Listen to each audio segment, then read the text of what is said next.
What's going on, everybody? You've got the card board coach here with your boy, Coach Co. And today we've got a very special guest on the podcast. We've got Adam Gray. How you doing today, man? Dude, I'm doing so good. I love that intro. You've got me hyped up already. How are you doing, man? I'm good. So, Adam, most people probably, they might know you by Adam. Depends on if they've have had a conversation with you in the past. But what do you go by on your social media? Because I feel like that's an important, not only introduction to you, but it's a cool little tidbit about like your personality and kind of like what you're all about. So I'm the real 27 guy on Instagram. I was the 27 guy. I still am the 27 guy on the old blowout cards forums and on eBay and in a lot of different other places. But when I went over to Instagram, as usually happens, the 27 guy was taken. And so I had to come up with something different. So then I went with the real 27 guy. And now people who don't know me from that, who think of me as like the real guy. And I never meant to be like the real guy. I'm not like it was always a focus on 27. And so anyway, you want to talk a little bit about where the 27 comes from? 27 was my lucky number growing up. Lots of cool things happened on like the 27th. And so I just always liked the number 27. And the real story behind it though is like I always had like this lucky number 27. And then I'll make this story pretty short. In 1999, when I was working at House of Cards in Salt Lake City, we got a case of Century Legends basketball in the door. And I took like my whole pay, I was working at a card shop. I was working at House of Cards at the time.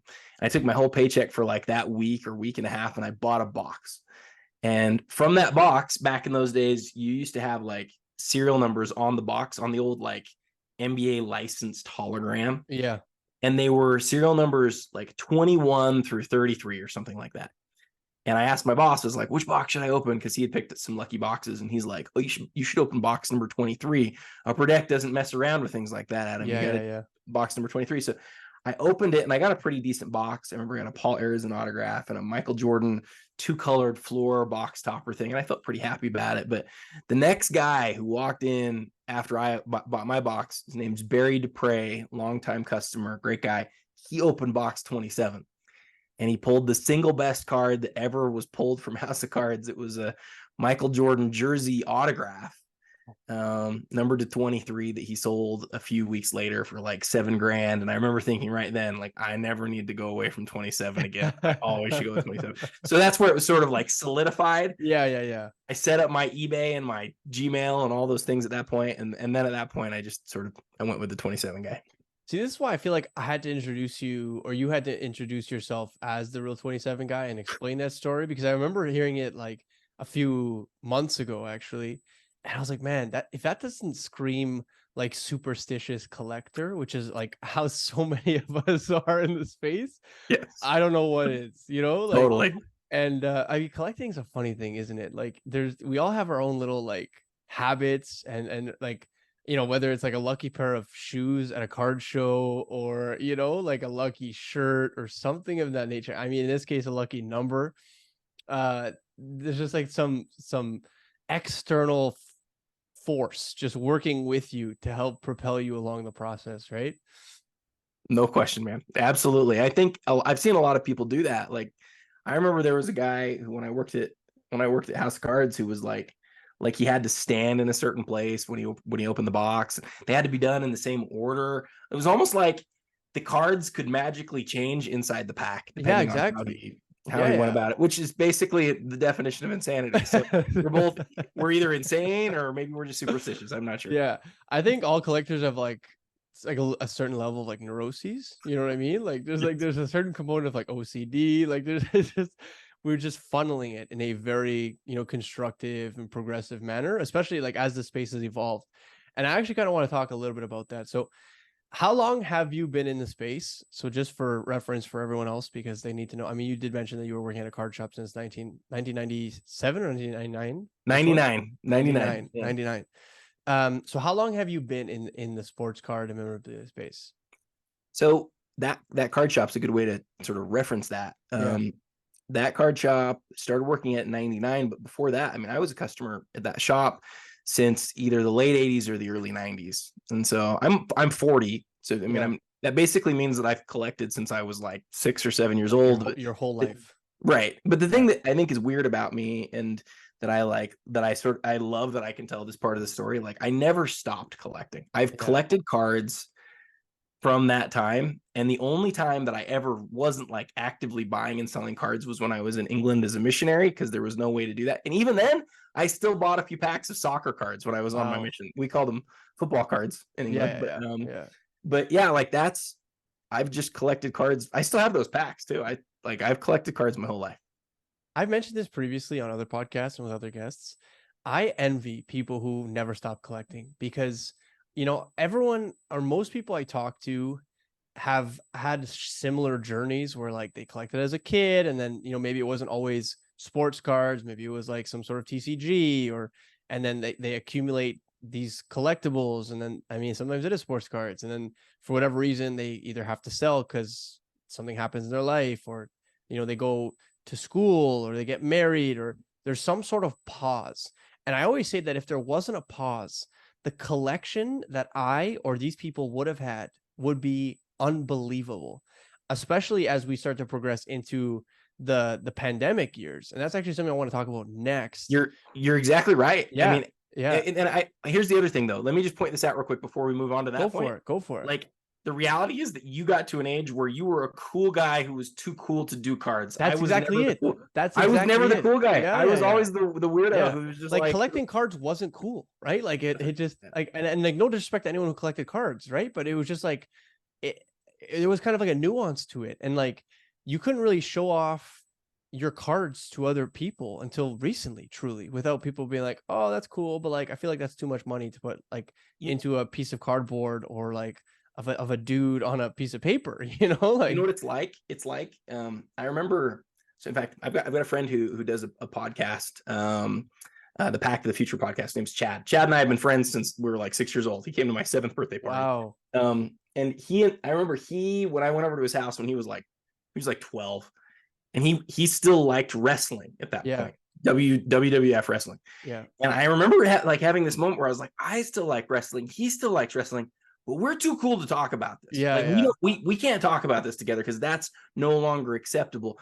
For a long time, I feel like wrestling was like that in the same way that cards was like something that people did, but nobody talked about. And just, I was lucky enough to sort of like, just, I liked it enough along the way to even though I knew it wasn't culturally like a cool thing, sort of own it. I remember my first girlfriend, I had her, my first girlfriend, as I was like working at the card shop, and I still felt comfortable about it. And I've always felt comfortable about it, even in like my professional settings that I've been in.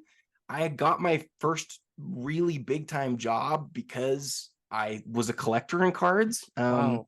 So, and we can talk about that story too. But bottom line is, I think that a lot of people have sort of like had things in their lives that they allow to be things that they're sort of embarrassed by, that they shouldn't be. And cards was always that way. We just maybe didn't realize it along the way. Yeah, no, I couldn't agree more. I think again that it speaks volumes that like of your passion towards collecting.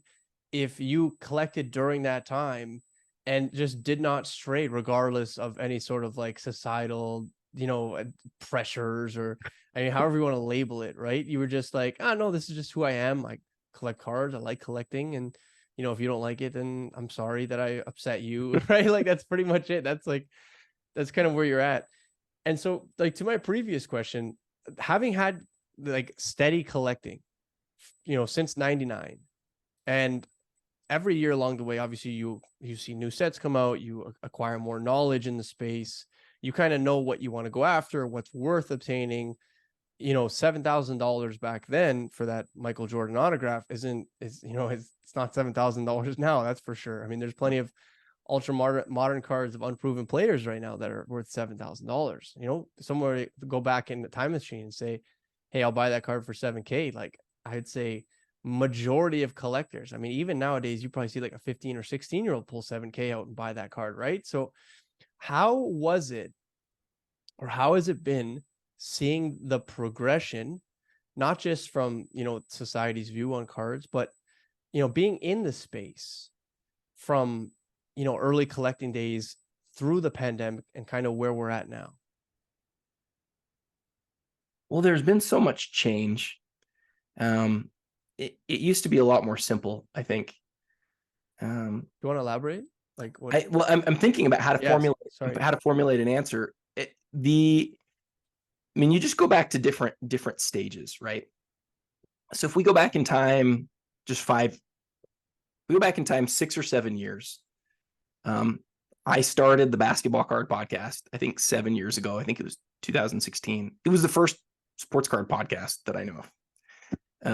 And like I'd get like 30 people to listen to it, and I thought I was like brilliant, right? Yeah.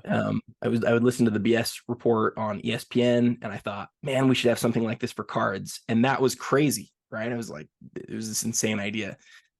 And that was before people really started posting cards on social media. So, just take that 7 years and look at how different we are, at this point. Well, 7 years before that, even, so let's just go in like 7-year blocks. Yeah. 7 years before that, so like 2009, like I hadn't even discovered blowout cards at that point. My only way of communicating with people about cards, for the most part, was like at a card shop.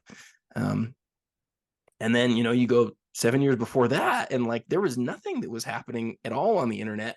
You were still, at that point, I was just getting introduced to PayPal, right?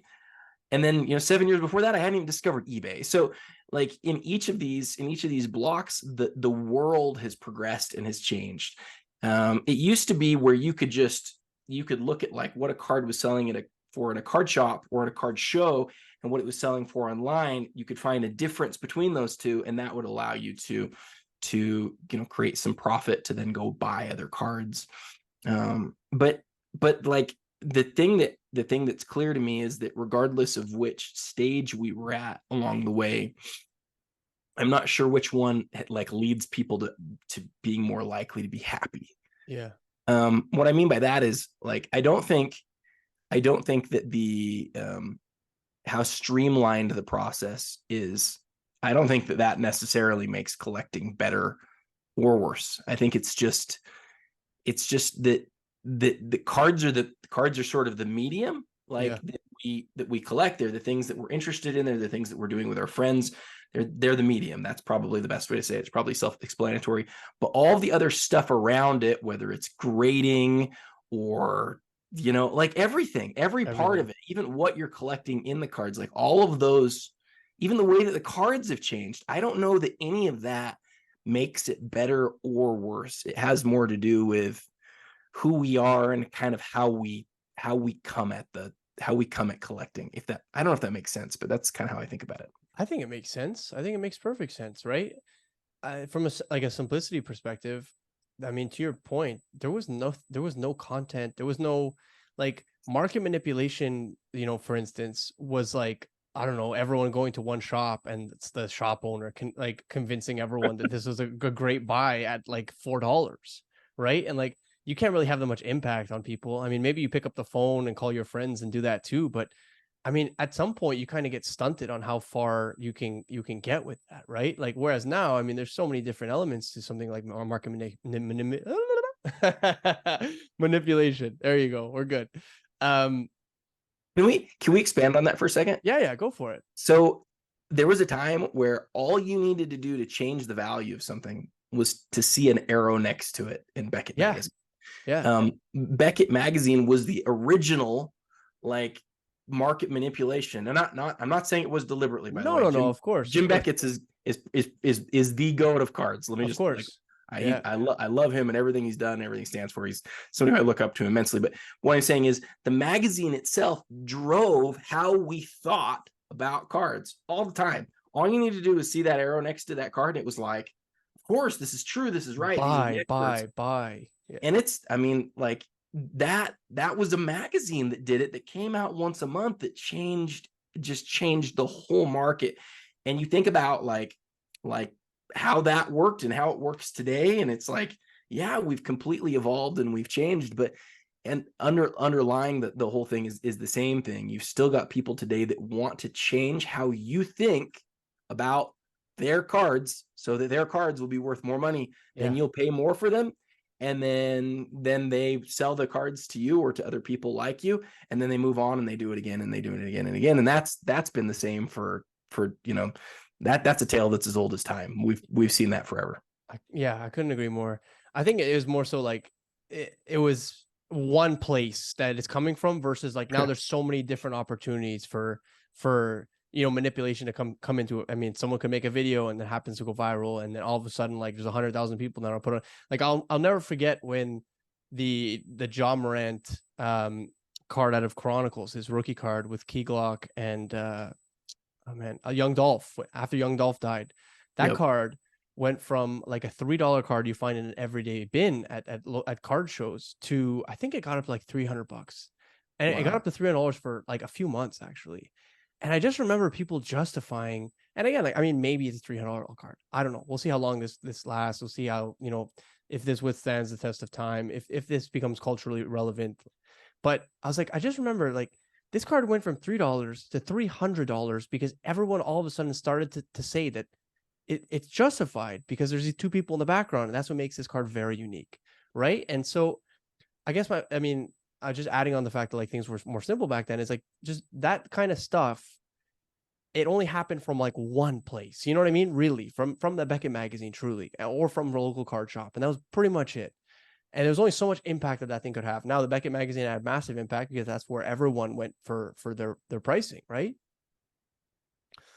I think let me just jump in real quick. I think Yeah, that those stories that are like, how would I define them? Those things that are like one-off, novice-y, sort of like not gimmicky, but like there's stories that you can feel as they happen are like short-term stories yeah, or quick, like important bits in the hobby. It's kind of like I keep you see people post the same sort of things over and over again real quick when they happen in the like news cycle, right? yeah, Like the one that I've seen recently is there's a couple things that they're all the time. There's always in every hobby week or in every hobby or day or whatever, there's like certain stories that you see over and over again, like the Wembenyama right now, yeah, first yeah, yeah, card signed ever.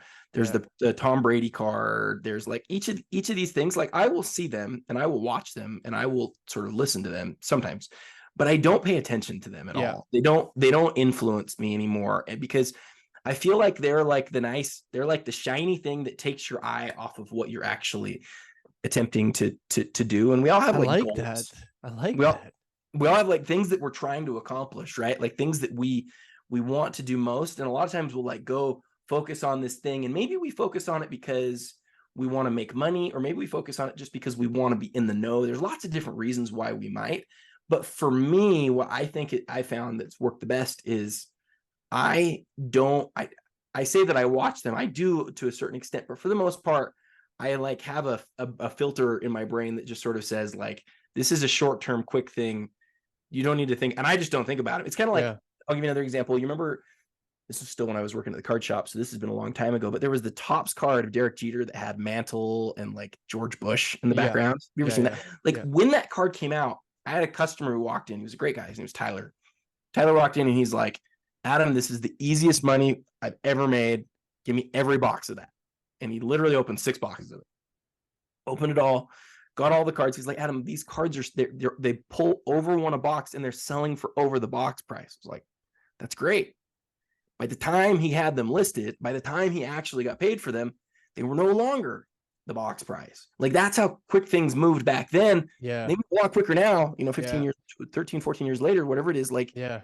we need to not see the shiny thing and just assume. But I'm saying something that everybody knows, right? This is like common knowledge at this Yeah, but point. I feel like, and I'm sorry to interrupt you, Do but it. even though we know this stuff, I feel like sometimes it takes several conversations, maybe something said in a certain way for things to really resonate. Because the first thing I was thinking about as you're saying that like I have a goal in mind, right? Like I know what I want, I know what I want to acquire.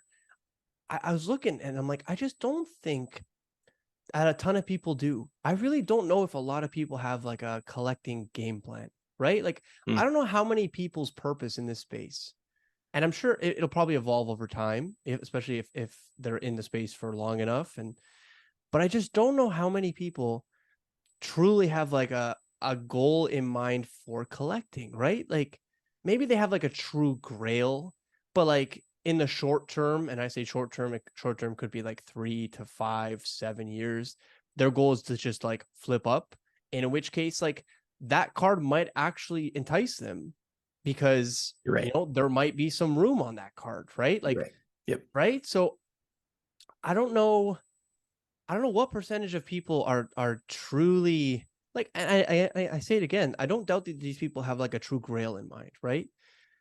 But I gotta think like how many of those grails have been impacted by sticker prices, even, For right? Like sure. how many of those grails are exquisite LeBrons, and like yeah, the exquisite LeBron's a gorgeous card, but is it the fact that it sold for like 3 million at some point, and like are there other cards that perhaps might be undervalued? I hate that term, but it's relative to market exposure, like that you don't even know existed. I mean, think back on like LeBron, like that LeBron exquisite, even 10 years ago. Like, how many people would like look at that card even? And I'm not necessarily thinking that they would turn the other cheek on it, but it probably wouldn't have as much allure as it has right now because of like some of the high sticker prices on them. So to summarize, like I just don't know how many people buy things on the short term with their specific goal in mind. I don't know how many people Mm. get lost in the sauce along the way, right? I don't Here's know. here's my Adam's, like, this is gonna sound stupid, but it's like Adam's life tip on how to ensure that that doesn't happen. Um, Again, I sound totally full of myself as I No, say no, that, so man, forgive go me, for it. but like, I think if you, this is one of my rules. I never want to buy something that doesn't make sense with both my brain and my heart. So if I see something and I'm like, and somebody's like, no, there's a chance this thing's gonna blow up, blah blah blah blah blah. I just don't care at all. Doesn't Yeah, make any difference to me. Now, yeah, they might be right, yeah, right? And I yeah, laugh at it later if they're yeah, right. I sort of go, oh, that's cool, they were right. yeah, Um, but if I don't love it and it doesn't make sense to me logically, like that's what I mean, like brain and heart. Like I yeah. have to love it, I have to really like it, and it has to really make sense to me. If both things aren't true, I just ignore it. It's just like one ear, one ear, out the other. I just let it go. But again, I don't know that that's best. That is like effective in terms of my goals, my hobby goals, but it might not be. Your point is exactly right. I think some people just sort of float into the space. They don't even know exactly what they're doing, and then maybe they float out later. But you've got to have a goal. Otherwise, you're not going to last forever. Otherwise, it's not going to be interesting in the long term. You're gonna get in and out. But if you do have a goal, for me, it's been a 34, 35 year like love, right? And I think it'll always be. I can't imagine ever getting out of it because it's always compelling. It's always interesting. And I think if you've got goals, I think it always can be. So let's talk about your goals then, man. They've been Okay. propelling you for 34 years. What are they? What is there a grail? Is it like are we set collecting? Is it greater than both? So today's goals are different than what they've been in the past. Okay. Let me readily acknowledge that there was a time, to go against a lot of the things that I've already said. Yeah, There yeah. was a time that I was 100% into this like recognition that I could buy something for a little and sell it for a lot. Right. I didn't start that way. I started as a guy who liked cards when I was, in elementary school and like first and second grade. But then I moved from that to when eBay came out, learning that I could, like I told you earlier, sell for one price and higher, sell for more in one place than I could in another, between eBay and the local card shop. And then when I got a feel of that, at that same time, I still collected a lot of things, but it was about the time I went on my mission and I was able to pay for a lot of my mission with the cards. And I felt great about that. And then I came home and I needed to pay for college, and I realized that I could buy and sell cards, and I paid for most of my college through buying and selling cards. And I just sort of did that along the way. And then I got to the point, and this is interesting. I don't know if I've told this story before. I got to the point where I was like, what would be really cool is if I could pay off my house with cards. Like if I could get my card value in my collection to be worth more than my house or Yeah. more than my mortgage, and I could just pay my house off with cards. Well, that time came, and I like looked at my collection and I thought, I don't want to sell my collection. And that time went. And honestly, and this is true from a financial decision too, from a financial perspective too, the best thing that I ever did was not pay off my house, because the market, not only the market has changed, but like values specific to those cards have changed. And the best thing that I ever did was continue to collect. So, it was financial for a long time. And then probably around, I don't know, maybe like 8 years ago, it really it shifted to like, no, I just love the cards. And so the goals, then I started doing my top 100, which is like these are my 100 best items. And I always want to be sort of changing and making my collection represent like the history of the hobby and my love of, different cards and how can I move up? What would be the best thing that I could have of this player, the best card that I could have of that era or from that set? And I'm always sort of like changing and like progressing in that way. And that's largely been my card goal over the last 6 or 7 years since I started doing, the list. But today, even, I think the higher goal is like, and this is really clear at this point, it's education. That's why I do a magazine, right? There's a reason nobody else does a magazine in 2023. It takes a ton of time. It's a lot of work. It doesn't come with any prestige. No one is like, hey, magazines. Yeah, like, exactly. But like people love it. And the few hundred subscribers that we have, like they just freaking love the magazine. And so, they love reading it. I love getting, notes saying, hey, Adam, I love this thing that was written. Thank you for publishing that person or this or that. And between the magazine and just the podcast and all the different things that I've been working on, it's all about the cards. It's not about the values. It's not about, the business side of it. It's about like why cards are interesting and why specific cards are interesting. And it's about the passion and the education. I always say in content that your content has to do two things. It has to have passion and it has to educate. And if it does both those things, I think in general you win. But so so many people are driven by being popular or by being big or like and I've cared about that at different times too. So I don't want to poo-poo that because I've really cared. I sometimes care way too much about people think, but the best version of ourselves, I think, wants the best for everybody. We want to further the thing that we're involved in. And we don't care so much about what people think about us. And so I think that's what we want to aim for, but it's hard to always be in that spot, if that makes sense. Yeah, I mean, if I find it ironic that you're telling me that you care about how people think when you collected at a time where probably people were the most critical, So like if you hack that out, like now this is soft, man. This is great. And I to your point where like it's not about the values. One thing that I've made sure to do, I would say in like the last 2-3 years, every time someone asks me what my most expensive card is, I always tell them how much I hate that question. And I feel like if I say that to enough people, then like it'll actually click, right? Because that question is indicative of everything that I truly don't care about. Do you know what I mean? Like that's great that this card is $50,000 or $72,000, but quite frankly, I don't give a shit. Like I care way more about how you acquired your $9 card than I do about this card going from $600 to $72,000, right? I don't care. I really don't care. But the best thing I'll do is maybe compare that to like, wow, I can't believe you spent that on I wouldn't say it's the person directly, but like, oh, I can't believe like this person spent $72,000 on this, ultra modern logo man versus buying some super rare LeBron or Jordan or Kobe or I mean anything else. I mean, you can buy a plethora. I mean, sometimes I make jokes about how many lawnmowers could I get for that price, right? Like it's like it's like if we were gonna break it down into like how many lawnmowers could I buy for that sports card right there? It's like, okay, you can get 283 like gas powered lawnmowers. You're like, wow, that's perspective right there. So I think it's important that more of these conversations take place where instead of talking about the value of cards from a financial perspective, we talk more about the value of cards from like an intrinsic perspective. And that's one of the things that I was like drawn to from you. And it's quite apparent from even your top 100 list, man. Like the 100 cards, they're not based on value. Like, I mean, are they expensive? Like, yes, but that's because like they mean so much. There's so much notoriety behind those cards, and they mean so much to that space or that era or that player or whatever the case may be.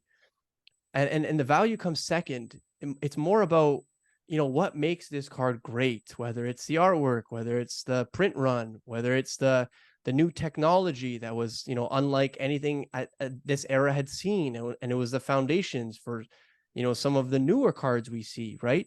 These are the kind of stories that are important. And I feel like you don't talk about these kind of stories unless you're truly passionate. And that's why, I was drawn to your top 100. I was, drawn to your most recent education series. And I mean, you've been trying to educate in some capacity, basically since you jumped into the space and worked at a card shop. So, I mean, you've been doing you've been doing your thing out there. So I appreciate you. Well, I want to say a couple things to that. First, I want to say thank you because that's super kind, and I'm grateful for that. I'm grateful for you saying that. And it's good to feel like recognized in that way for a second. So thank you. Of course. The next thing that I want to say is that I think education is sort of like it can be a two-edged sword. There's definitely a reason why people would want to try to educate for their own benefit. This sort of pumping sort of thing that we talked about earlier, like this market manipulation. One of the things that I loved about working at PWCC was I was put into a spot where I had to talk about things that I didn't have any interest in.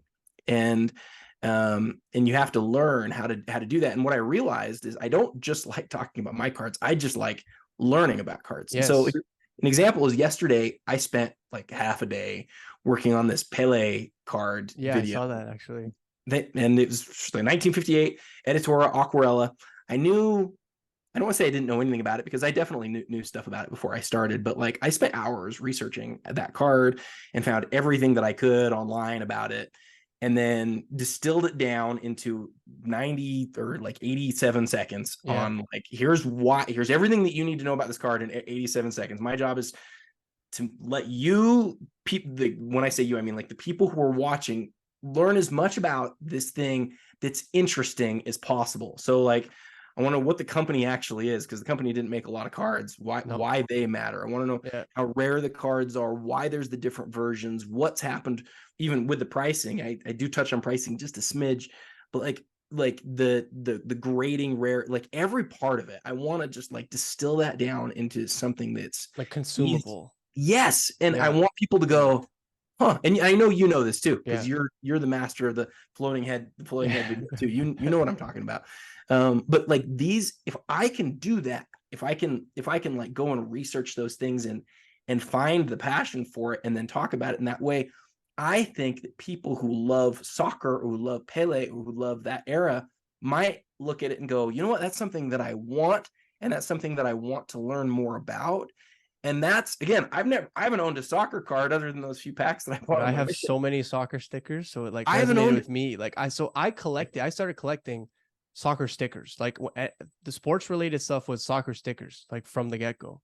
And every Euro Cup or World Cup, my friends and I would go to like the local corner store and we would buy one of those books, and like the Panini sticker books, and we would fill them out. And every Saturday we'd head over to the local mall where there was vendors set up, different types of memorabilia. It wasn't massive, but it was like a community, like almost like community center-esque.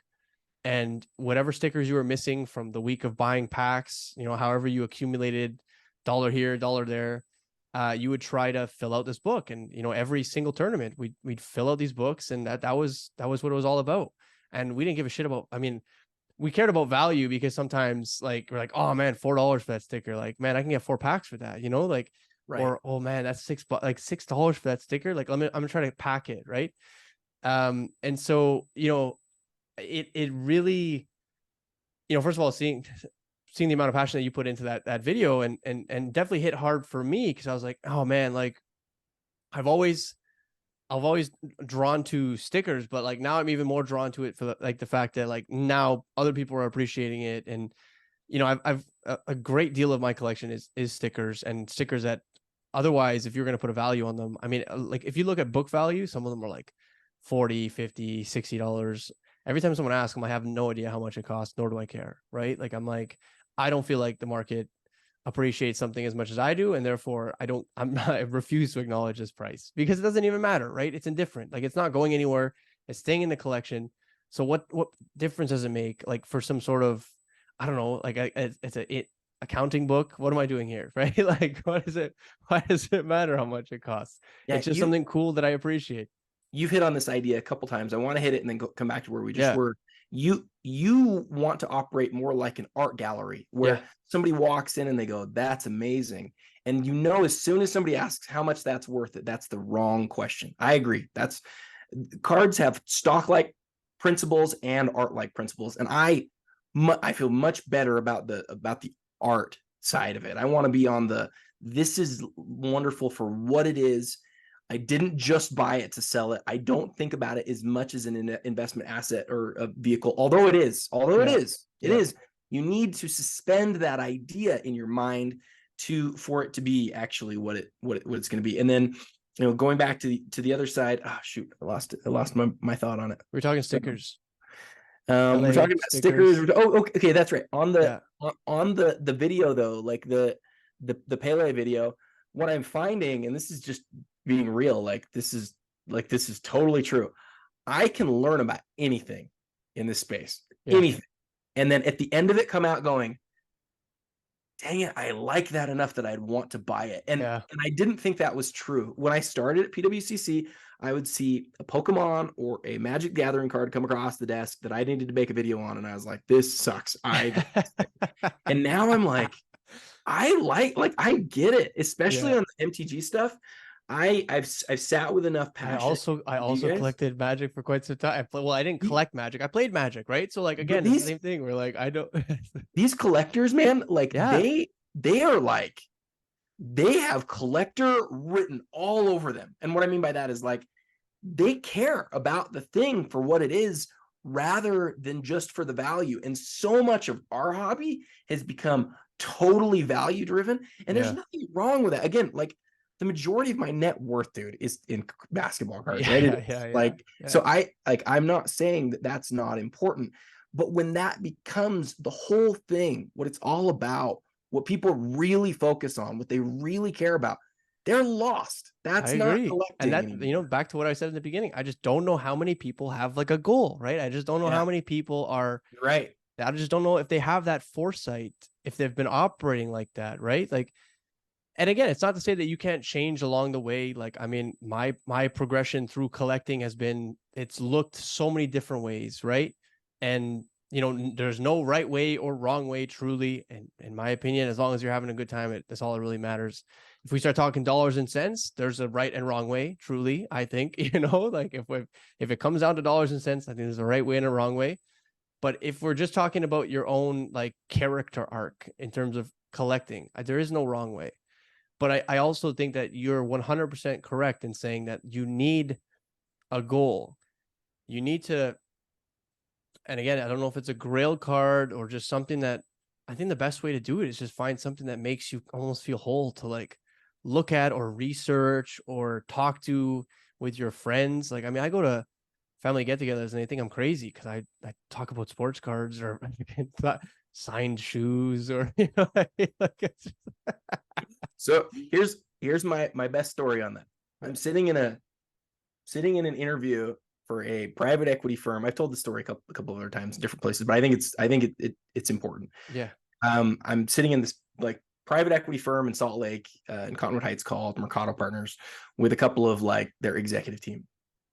I'm in the interview, and I do not feel like I'm crushing the interview. I'm like, crap, these guys are not impressed with me. yeah, I know I've seen other people who I know are going into the interview. They're better looking than me. They're more polished than me. They're cooler than me. I just know I suck in this interview. I can tell yeah, things are not going well, right? yeah.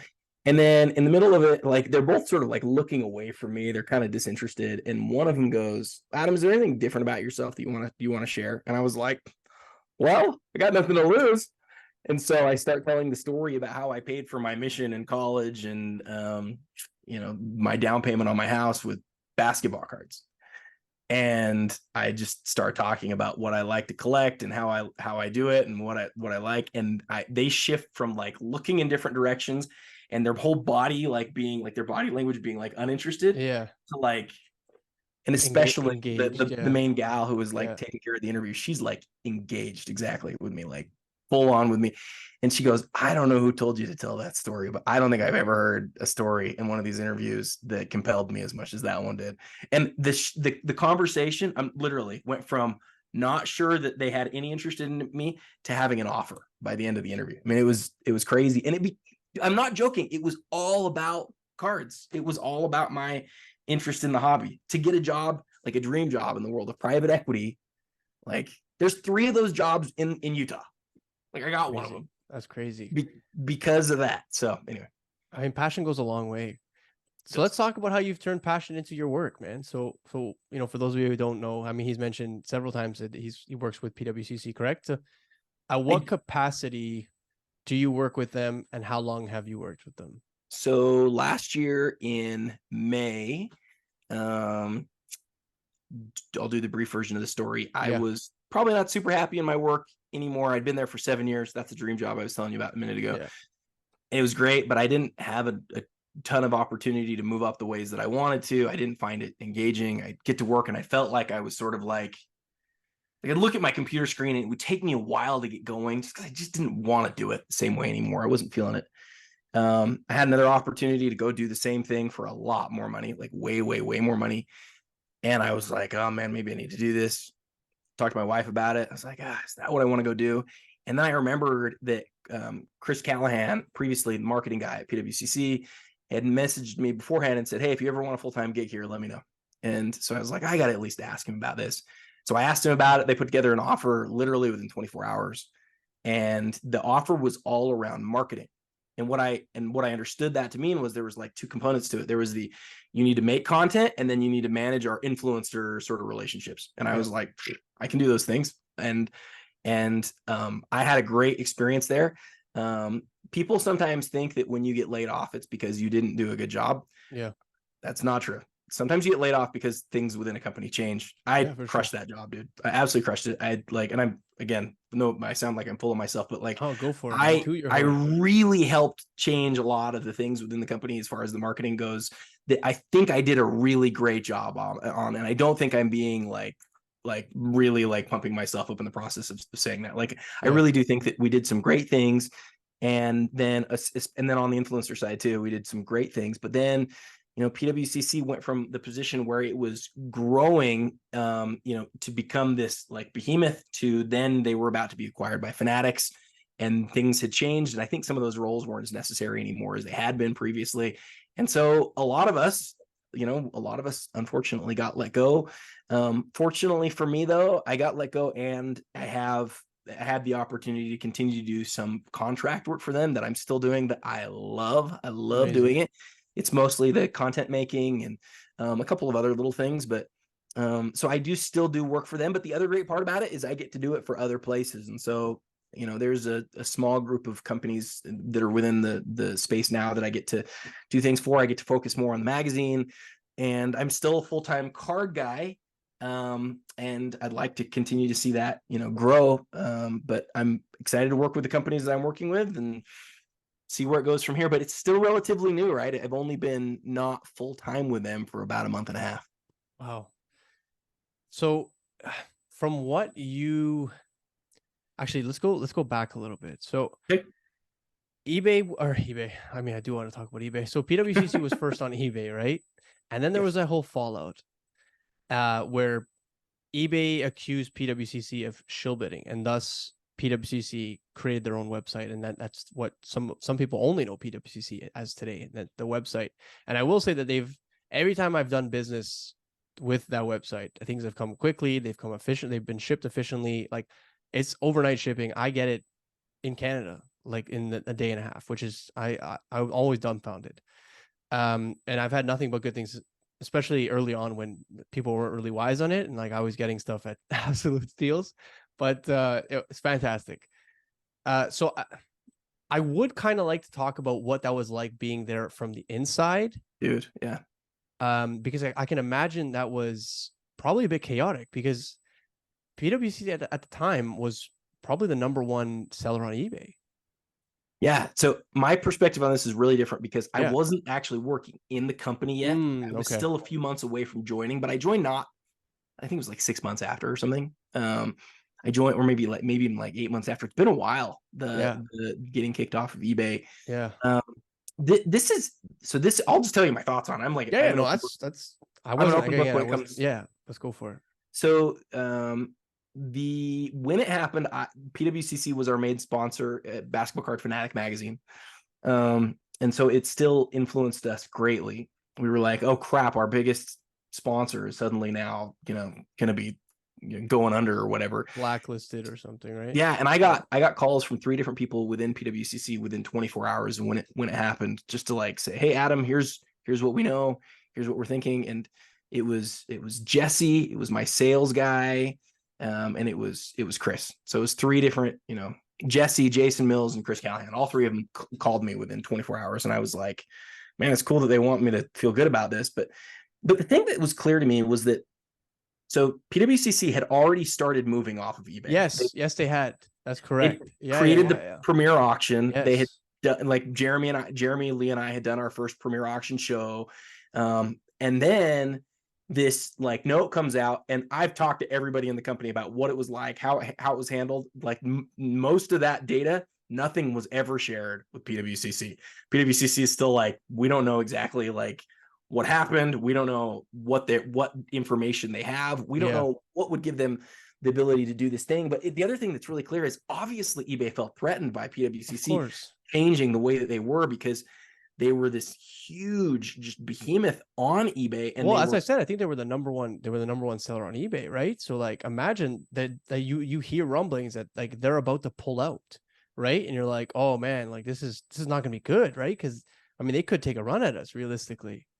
And they have. Yeah. I mean, they have. Like PWCC does over 10,000 auctions every week. They like, you can say what you want about Brent, you can say what you want about the leadership. Like, they have been visionary. They have changed the world of cards. The vault 4 years before anybody else, like everybody and their brother has tried to do a vault since then. Like, I'm telling you, I've watched the operations team. I know a lot of those guys. I know how it works. I've had the same experience as you. Like, the vault at PWCC has been amazing for the world of sports cards. And they were visionary. They changed things. So I still don't know, and I don't think a lot of people do, what actually like all of the things were that happened, who might have been involved. It's interesting to think about who had something to gain from PWCC being kicked off. It's, you can get into a lot of controversial sort of like conspiracy type ideas.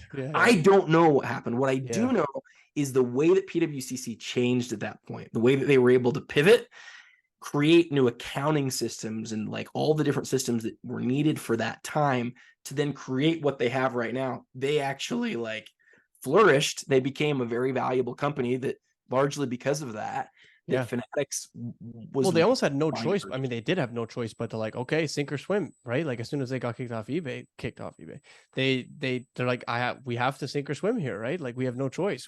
Every move we need to be meticulous, and it needs to be with growth in mind, and we got to build this thing up now. Blessing in disguise. Yeah, blessing in disguise. Like at the time, the first thought, I guarantee you, for everybody was like, oh, we're screwed. But I remember hearing the story.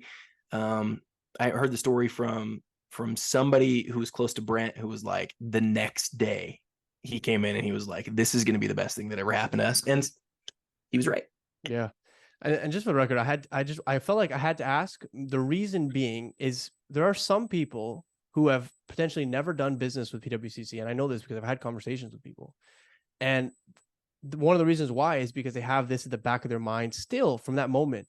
Maybe because it was like when they entered the hobby, and I'm like, you know what, like if we talk about this, maybe people can have like multiple sides. Maybe, I mean, I had no idea truthfully like what your side was. So I'm like, maybe we could have the same side. Like, I don't know what to say. Like, I think ultimately another thing about the space is like, if we just talk about, like, if we just have the conversation, and I always say that there's 3 sides to every story, right? There's your side, there's my side, and then there's the truth somewhere in between, right? Like we all kind of interpret things how we want to interpret things. So just the more information that we're able to provide, that the easier it becomes, again, to digest and to come up with your own thoughts and ideas.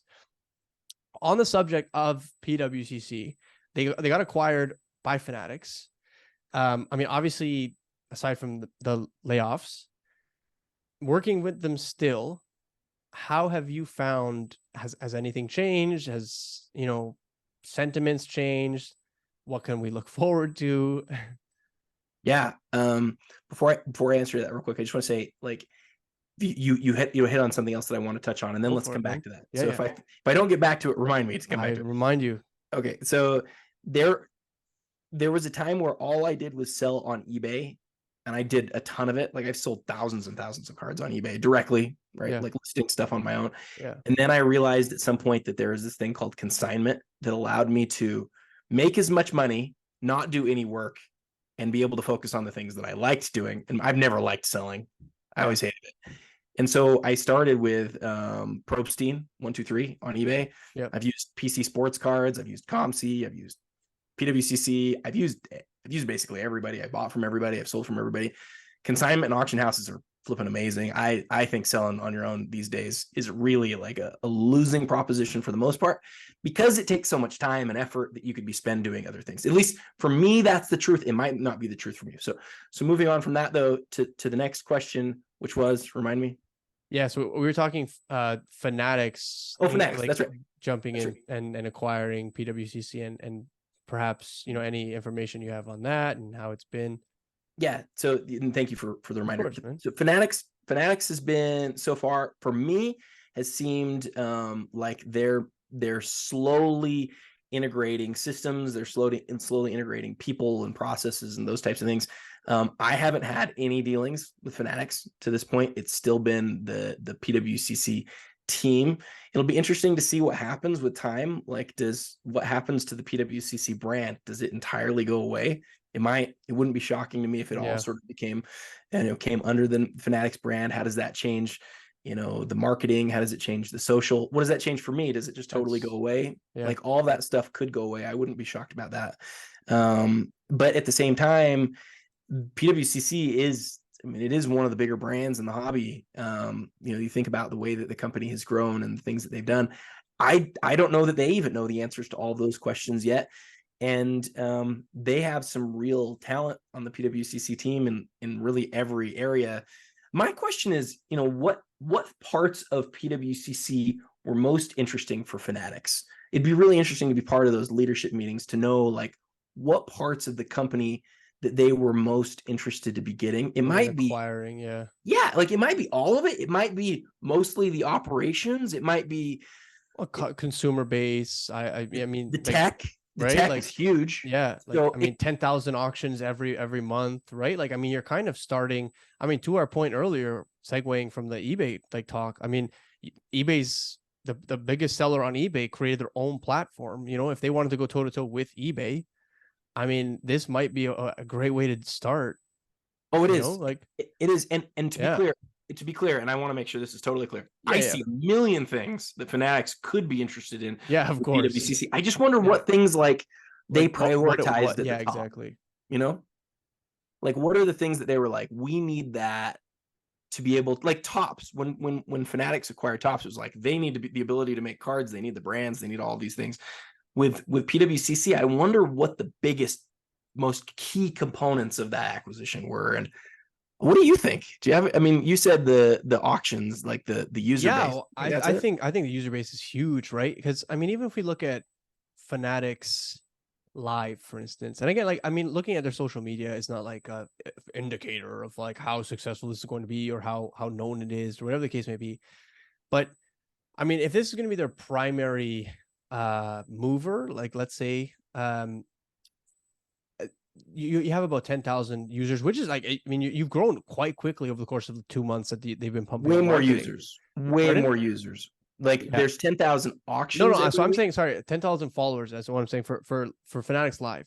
So I'm saying that, like, I just don't think they have a trend. I just don't know if they have a marketplace to segue people to, almost, you know what I mean? Like, I know that they've just imposed, some pretty strict rules on some of the Topps MVP clients, and perhaps that's how they're going to shuttle people onto Fanatics Live. But I don't know why anyone would go there unless you're forcing someone to go there, if that makes sense, right? Like, everyone kind of buys and sells where they're comfortable already, because there's so many different options right now, right? Whether it's like Facebook Marketplace, whether it's like Instagram Live, whether it's TikTok Live, whether it's PWCC, whether it's eBay, whatever the case may be, people kind of go where they're comfortable, whatnot. And so I just think that acquiring PWCC is like their foot in the door when it comes to like the marketplace, right? Like, Yeah. and I think that aspect of it is intriguing because they can kind of show people like, oh, look, like we have a marketplace as well. So, we don't just sell wholesale, right? Because like, I mean, right now, Fanatics wholesales minus like lids that sells, I don't know, packs and stuff, but it's like very, very, very, it's like for early entrants of the hobby, right? Like it doesn't really service people who have been in the hobby for a while, if that makes sense, right? Yeah. So I don't know, It's maybe like an entry. It's like an entry point, but PWCC, I think you said that well. PWCC has the people both on social and on their platform, which is in the many tens of thousands. Yeah, I think that's well said. Yeah. I mean, this has been an absolutely fantastic conversation. I do want to know before we wrap this thing up is with so many moving parts in the space, as we mentioned over the course of the last hour or so, what are you looking forward to the most? Let's say if we go into this episode 12 months from now, a few days out of the national, what are you most excited about? Most exciting thing to me today is the national period. Yeah. We're only a few weeks away. It's been 4 years since I've been between. Oh, that's right. Yeah. It's been a while since you went. Between pandemic, between my son had a scout camp that I couldn't get out of, and last year was weird because I'd started at PWCC, and there was sort of like this weirdness of like, what do we do without him? And then I didn't end up getting to go. So like, I'm just excited to meet people that I've talked to a million times and see friends that I haven't seen in a long time. And so to me, that's the most exciting thing. But I think your broader question is more interesting, and that is, what are you most excited about how the hobby is going to change? And I think, there's a reason everybody wants to talk about Fanatics. It's because it changes everything, and anything is possible. The thing that's my way of thinking through my question and now giving you the real answer. I think the thing that's most interesting is that we've lost a lot of the people who were here to just make a quick buck. And we've seen this wild swing, unlike the sports card hobby has ever seen, between 2019 till today. We've never seen a roller coaster like this. It's been incredible. Now we largely have people left who are vested in what the hobby is, in cards, in their collection, and we have values that are possible to sort of enter in at and see positive outcomes. Last year, if you were to have got in, from then till today, it was virtually impossible for you to have a good year. It's great to know that we're out of that world now. At least I think we're out of that world. Maybe I'm wrong. Maybe we're still in it. Yeah, but I think we're out though. I think we're out of that world.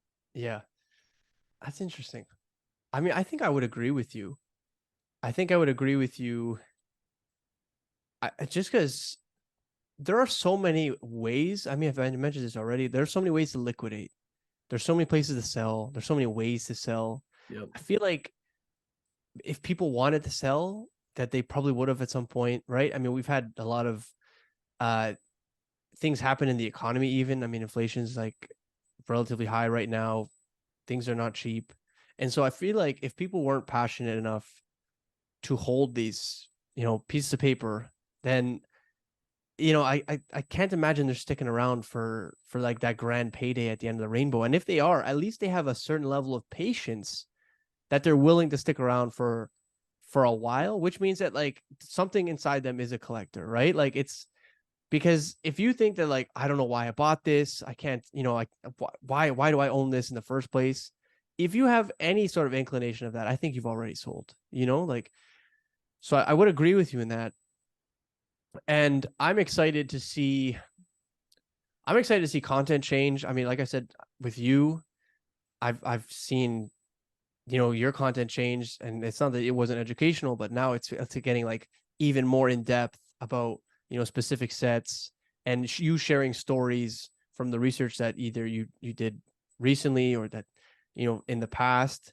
And I'm excited to see more people share their experiences, whether that be, through their collecting journey or in acquiring certain cards, or some of the information that's kind of left out.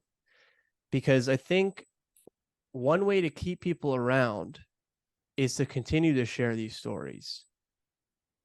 As you said previously, you're giving these pieces of paper life by sharing the manufacturing process, by sharing where this thing came from, to sharing how scarce this thing is, maybe how this is the only one graded of this kind ever, despite having 50,000 copies, right? Like all these are there's such interesting quirks, and all of those things add to why something is collectible. And something is collectible for different people for different reasons. And the more we talk about these things, there's more people that are okay with collecting, and hopefully don't end up like I did and stop collecting for a period of time and end up exactly how you did, where they just collect straight on through. So that's what I think I'm most excited about moving forward.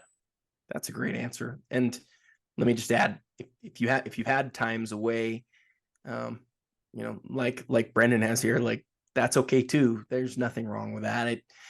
You don't have to collect forever. If you're not enjoying it, then there's nothing wrong with getting away for a while and coming back. A lot of people have these breaks along the way. But I love your perspective. I love what you're doing with the show, and it's been really fun to be able to share to be able to share some things today. The last thing that I just want to say is you touched on this for a second. When a card has a story, for more than a second, when a card has a story, and that story, and that story is appealing to you, speaks to you, you like to talk about it, that's the sort of card that you want to have. But when you have a card in your collection, you don't know the story, you don't care about the story, it doesn't matter to you, or you feel like it just doesn't have a story that you want to talk about, then that's probably not a card that you need to have in your collection. There's no reason to have a bunch of stuff that doesn't mean anything to you. But when you have cards that like are meaningful, they have a story, they're important for whatever reason to you, and you like to share them, you like to talk about them, that's a different thing. And so I wish people thought in those terms more. That goes back to our art conversation earlier. It can't just be a financial asset. The moment it becomes just that, it sort of loses, I think it actually loses, ironically, its value in that process. Well, that's exactly it, right? Like, I mean, the value is what someone will pay for it. And you can't justify it anymore, right? So yeah, no, I couldn't agree more. I'm excited for more of this kind of stuff to come out, and hopefully people truly collect what you like, which seems to be like a common theme now that content has shifted. But like, I mean, truly, I hope that people continue to collect what they like and find what they like and their own niche. But thank you so much for joining us today, Adam. I really appreciate it. I know that everyone on the podcast did as well. Team, where can we find you, Adam? At TheReal27GUY on Instagram. You can subscribe to Basketball Card Fanatic magazine at bcfmag.com, and Basketball Card Podcast as well. You can Google that. Those are sort of the three different ways. I will link them below. For now, Coach Co and Adam are out of here. I hope you guys enjoyed this week's episode. Take care and bye for now. Peace.